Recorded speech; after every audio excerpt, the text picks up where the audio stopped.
আসসালামু আলাইকুম, কেমন আছেন সবাই? আশা করি সবাই খুব ভালো আছেন।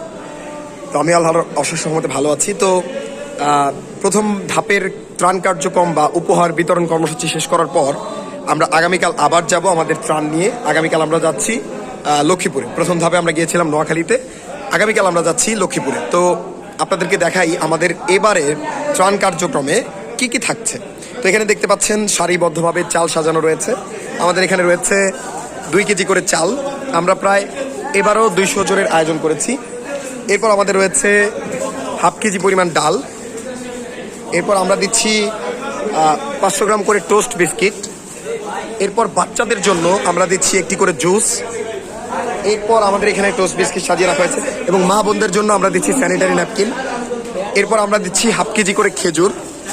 আমরা দিচ্ছি হাফ কেজি লবণ। আমাদের এখানে আছে 2 কেজি আলু, দেখতে পাচ্ছেন 2 কেজি আলু আছে। এরপর আমাদের এখানে রয়েছে, এখানে কয়টা স্যালাইন আছে? স্যালাইন 5টা, 2টা মোমবাতি, 1 প্যাকেট নাপা আর একটা গ্যাস লাইট। এছাড়া আমাদের এই পাশে আলু রয়েছে, এই পাশে দেখতে পাচ্ছেন জামা কাপড় রয়েছে। এই পাশে রয়েছে আমাদের 2 কেজি পরিমাণ পেঁয়াজ। এখানে দেখতে পাচ্ছেন পেঁয়াজ সাজানো রয়েছে।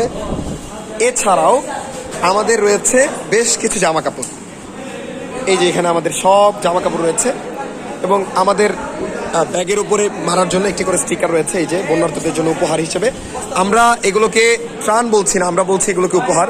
তো আমাদের এছাড়া আরও কিছু বিষয় বাদ পড়েছে, সেটা আমি দেখিয়ে দিচ্ছি। আমাদের রয়েছে হাফ লিটার সয়াবিন তেল। এছাড়া রয়েছে আমাদের 80 মিলি পরিমাণ সরিষার তেল, যেটা খুবই জরুরি বর্তমান সময়ের মানুষের জন্য।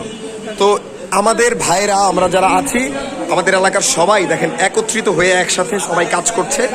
তো সকলের পরিশ্রমের কারণেই আমাদের আজকে আমরা 2 ধাপে প্রায় একত্রিতভাবে 2 ধাপে আমরা ত্রাণটা দিতে পারছি, পৌঁছে দিতে পারছি। এবং ইনশাল্লাহ আমাদের আশা রয়েছে আমরা আরও একবার আমরা ইনশাল্লাহ ত্রাণ নিয়ে যাব। তো আমি আজকের ভিডিওটা বেশি বড় করব না, সবাই আমাদের জন্য দোয়া করবেন। আগামীকাল আমরা ইনশাল্লাহ সকাল ফজরের নামাজের পর অর্থাৎ সকাল 6টার মধ্যেই আমরা বেরিয়ে যাওয়ার জন্য চেষ্টা করব লক্ষ্মীপুরের উদ্দেশ্যে। তো সবাই আমাদের জন্য দোয়া করবেন। এবং আমি পরিশেষে আরও একটা কথা বলতে চাই, সেটা হচ্ছে যে অনেকেই এখন হচ্ছে আপনারা চিরামুড়ি নিয়ে যাচ্ছেন, যেটা আমাদের জন্য বর্তমানে আমি বলবো হচ্ছে অপ্রয়োজনীয়। কারণ ওনারা প্রায় যারা বন্যা কবলিত অর্থাৎ চট্টগ্রাম বিভাগের যে সমস্ত অঞ্চলে বন্যা হয়েছে, ওনারা প্রায় মোটামুটি 1 সপ্তাহ যাবৎ ওনারা কি করছে, ওনারা হচ্ছে আপনার চিরামুড়ি খেয়ে রয়েছে। তবে ওনাদের এখন সবচেয়ে যেটা বেশি প্রয়োজন সেটা হচ্ছে যে ভাত সবচেয়ে বেশি প্রয়োজন। এই জন্য আমরা গতবার নোয়াখালীতে যখন দিয়েছিলাম গত 2 দিন আগে, তখন আমরা আপনার চিরা দিয়েছিলাম 1 কেজি পরিমাণ। তো এবার আমরা চিরাটা বাদ দিয়েছি, কারণ ওনারা শুকনা খাবারটা নিতে চাচ্ছেন না। ওনারা বলছেন যে ভাই আমাদের চাল দরকার, আমাদের আলু দরকার, আমাদের ডাল দরকার। এবং আপনারা যদি কেউ পারেন, আপনাদের সামর্থ্য অনুযায়ী কেউ গ্যাসের বোতল পর্যন্ত নিয়ে যেতে পারেন, কারণ ওদের রান্না করতে খুবই অসুবিধা হচ্ছে। এজন্য আপনারা যদি চান গ্যাসের বোতলও নিয়ে যেতে পারেন। তো এটাই হচ্ছে আপনাদের কাছে আমার একটা মেসেজ। তো ধন্যবাদ সবাইকে ভিডিওটা শেষ পর্যন্ত দেখার জন্য। সবাই ভালো থাকবেন, সুস্থ থাকবেন। আল্লাহ হাফেজ এবং আমাদের জন্য দোয়া করবেন সবাই।